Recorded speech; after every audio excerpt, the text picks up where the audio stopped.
Добрый вечер. Сегодня я хотела бы вас познакомить с несколькими представителями эндемичных растений Абхазии. В экспозиции музея, также в фондах, вы можете наблюдать немалое количество уникальных редких растений. Вообще флора Абхазии является частью флоры Колхиды. Многие ботаники, исследовавшие Колхиду, они отметили оригинальность флоры Абхазии, особенно Гагарские и Бзыбские хребты, именно, то есть известняковые ее части. Флора Абхазии уже на слуху у многих, не побоюсь этого сказать, насчитывает более 2000 видов растений, но все же отмечу, что более 100 из них являются эндемичными для Абхазии. Сделаю небольшое пояснение, что же такое эндемики. Эндемики – это виды растений, а также животных, которые встречаются на конкретно ограниченной территории. Реликты же означают, под этим термином понимают остатки древней флоры и фауны. Большинство эндемиков в Абхазии являются литофильными. Что значит литофильными? То есть они произрастают на каменистых и известковых породах. В данном случае мы говорим о тех, которые произрастают на известняковых породах. Эндемики представляют собой огромный интерес для теоретических и практических исследований, потому что это уникальный генофонд. И их еще называют живые ископаемые. Впервые их так назвал Николай Михайлович Альбов, который рассматривал их как остатки древних флор. Немножечко остановлюсь на этом ученом. Николай Михайлович Альбов впервые посетил Абхазию в 1888 году. Провел здесь в течение 7 лет множество экскурсий по трудным горным хребтам и перевалам. При этом он открыл и описал множество новых видов, которые не были известны до него. В этих его экспедициях, конечно же, большая роль принадлежит и местным проводникам, среди которых он особенно отмечает Даме Барциц, Уруса Чогуа, Туга Мукба. Даже в честь последнего Туга Мукба он назвал один из видов, новых видов, который был открыт во время его путешествий. Альбов очень тепло отзывается об Абхазии. Он проникся огромной любовью как к Абхазии, так и вообще к народу, за их гостеприимство, в принципе, свойственно всему кавказскому народу. Когда мы смотрим архивы, фотографии, на них он изображен в национальной нашей одежде. И даже в одном из путешествий по Аргентине он с собой возил бурку и котелок. Котелок, в котором он варил мамалыгу, то есть он научился ее варить. Ему, видимо, нравилась наша пища. Была огромная любовь, повторюсь, к Абхазии. Еще отмечу, что в научный оборот Альбов впервые ввел понятие ацангуара. Ацангуара, как мы знаем, эти сооружения из необработанных камней в виде оград. За все это время Альбов собрал свыше 1000 гербариев, которые хранятся и по сей день в Ботаническом институте имени Комарова в Санкт-Петербурге, также в Женеве в гербарии Буассье, где помимо гербариев еще хранятся его записки, зарисовки. Хочу остановиться конкретнее на семействе колокольчиковых. Вообще в Абхазии около 25 видов, из них 15 являются эндемичными. Сегодня я хотела бы вас познакомить с колокольчиком удивительным, или его еще называли восхитительным. Вообще род названия это колокольчиковые происходит от формы их цветка, то есть в виде колокола. Кампанула мирабилис, или колокольчик удивительный. Впервые Альбов его описал с хребта Арбаика и назвал ее царицей флоры Абхазии.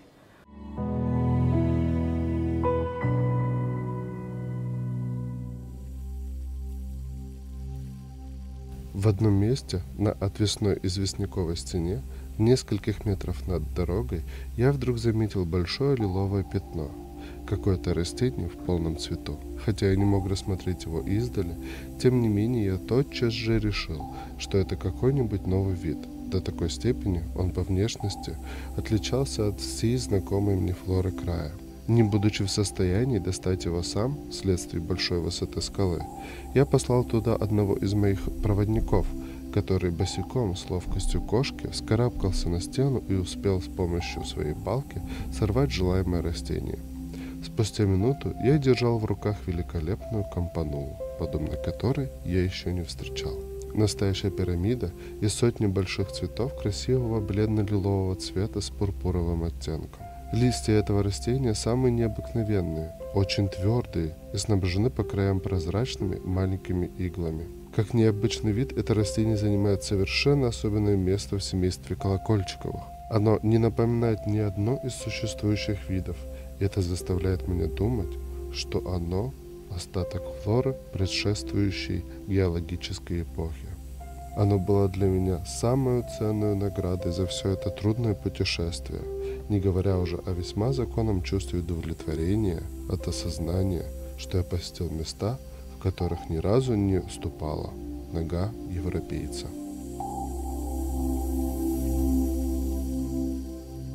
Почему он назвал его удивительным? Да. Дело в том, что у него стержневой корень, который глубоко врезается в трещины, во влажные трещины скал.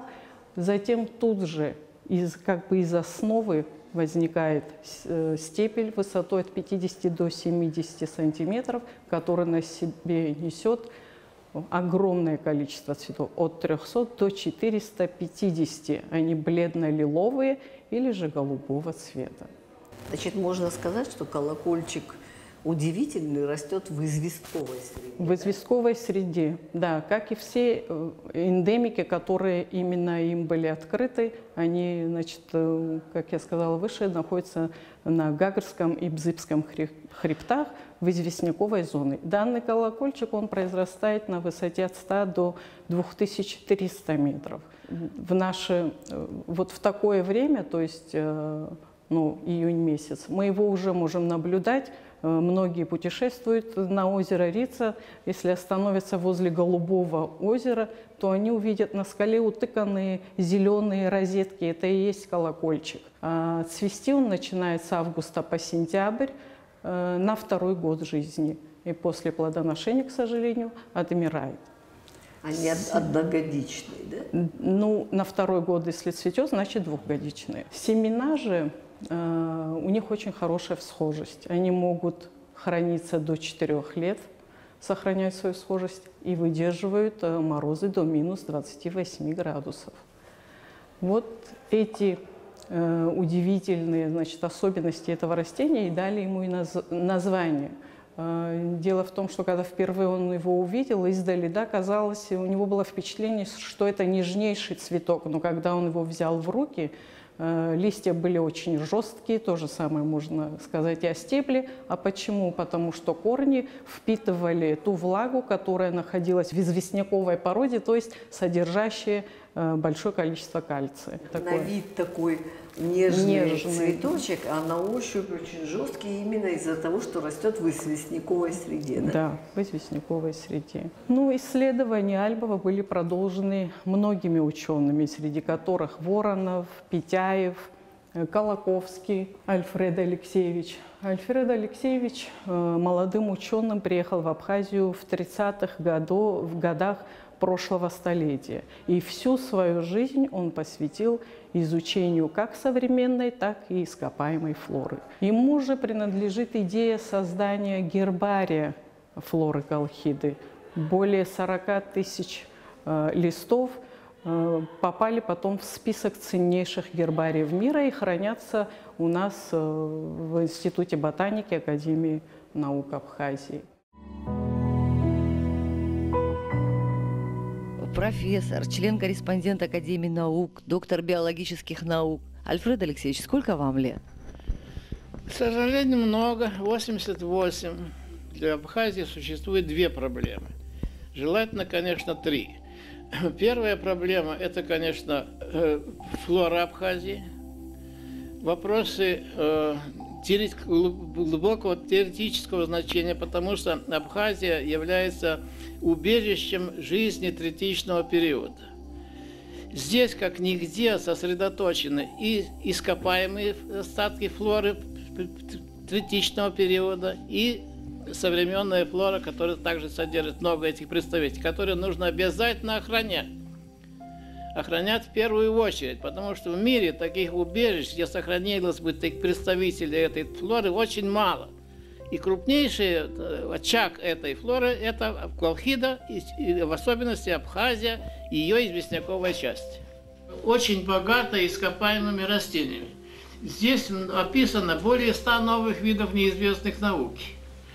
И многие виды, по существу, все наши материалы должны были войти в издание «Ископаемые цветковые растения СССР». Они уже начали сюда входить, они все помещены.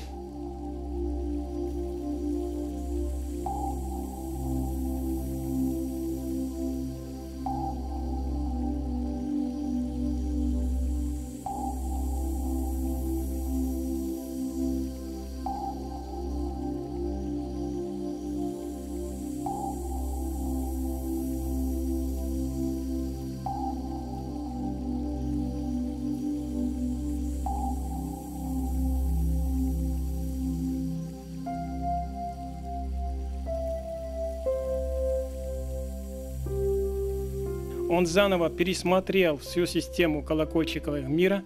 Это новое слово в мировой науке. И завершал и писал ее последние страницы этой работы, сидя в своем кабинете во время войны, когда кругом грохотали танки, стреляли пушки. Когда в комнату залетали снаряды, осколки, несмотря на это, он в холоде, в голоде сидел и завершал эти последние страницы.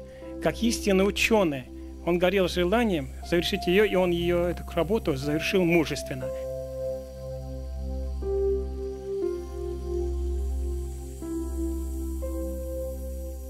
Хочу рассказать такой случай, который послужил открытию нового вида.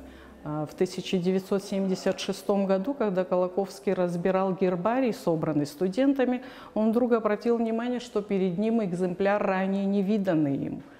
При подробном изучении анатомического строения он заметил, что на самом деле он отличается от всех других колокольчиков. Это его удивило, и отсюда пошло его название колокольчик удивительный или же парадоксальный, особенный. Кампанула парадокса. В чем же заключается его несхожесть с другими? Дело в том, что растение само имеет дугообразный стебель, который несет на себе до 7 белых, нежных, слегка опушенных цветков. Плодом является коробочка, в которой хранятся семена. У данного колокольчика эта коробочка оказалась трехгнездная, и при растрескивании она превращалась в одногнездную. А происходило это с помощью специального органа, который называется аксикорн. Он способствовал поднятию как наружных покровов, так и растрескиванию внутренних перегородок, и поэтому трехгнездная она превращалась в одногнездную, и потом происходило размножение, распространение семян. Труды Колоковского можно увидеть в изданиях четырехтомники под названием «Флора Абхазии», «Плеоценовая флора Колхиды». А в наше время совсем недавно вышла книга «Кальцифильные эндемы флоры Колхиды», автором которого является один из учеников Альфреда Алексеевича, Адзенба Зураб Йосифович. Хотелось бы еще обратить ваше внимание на такой узколокальный эндем, как аквилегия гегика, в переводе водосбор гекский.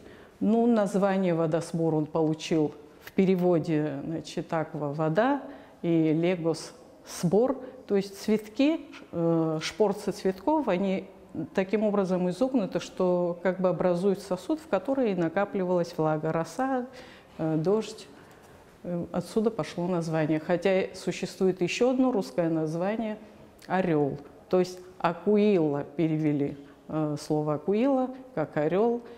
Вот. Также хочу отметить, есть, может быть, и какая-то доля правды, или это шуточно, но в разных странах водосбор называют по-разному. Некоторые народы его называли трава льва. То есть они считали, что весной львы питались этими цветками, то есть для того, чтобы набрать еще дополнительные силы. В Германии называют туфелькой эльфа. В штате Колорадо он является символом этого штата. Ну а во Франции его считают символом неверности. То есть не дай Господь, если вы подарите букет из водосбора женщине, тем самым вы ее оскорбите, уличив в неверности. Ну а если это подарить мужчине, даже не нужно говорить, что он может подумать. Существует такая шуточная легенда, что в одной французской семье происходили постоянные склоки. Жена была очень сварливая, вечно чем-то недовольная. Муж решил с ней развестись.